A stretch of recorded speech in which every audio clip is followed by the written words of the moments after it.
একটি পুরনো মসজিদ, তাও আবার মোগল আমলের। এই কেমন স্থাপনা, যেটার দিকে তাকালে চোখ জুড়িয়ে যায়।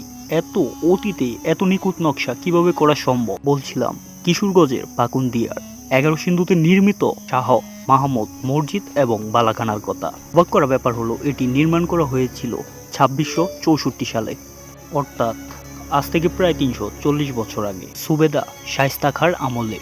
তৎকালীন প্রখ্যাত ব্যবসায়ী শাহ মোহাম্মদের হাত ধরে এই মসজিদটি নির্মাণ করা হয়েছিল। এই মসজিদটি এক গম্বুজ বিশিষ্ট মসজিদ এবং এর চারপাশে পাথরের মতো ঘিরাও করা যে জিনিসটাকে দেখতে পাচ্ছেন, এটাকে প্রাচীন ভাষায় বলা হয় বৈষ্টানী প্রাচীর। এর প্রবেশপথে একটি দুচালা পাকা ঘর রয়েছে এবং এটাকে প্রাচীন ভাষায় বলা হতো বালাখানা। এই মসজিদের ভিতরে এবং বাহিরে সুলতানি আমলের চিত্রফলক দেখতে পারবেন আপনি। বর্গাকৃতির নির্মাণ শৈলী অধিকারী এক গম্বুজ বিশিষ্ট মসজিদটি। মসজিদের চারপাশে 4টি আটকোণাকৃত মিনার রয়েছে, যেটি মসজিদের সৌন্দর্য আরও বাড়িয়ে দিয়েছে। মসজিদের পূর্ব দেয়ালে রয়েছে 3টি দরজা, মাঝে দরজাটি অপেক্ষিত এবং বড়। উত্তর ও দক্ষিণ দেয়ালে রয়েছে 1টি করে দরজা। দরজার পাশেই রয়েছে সুন্দর পোড়ামাটির চিত্রফলক।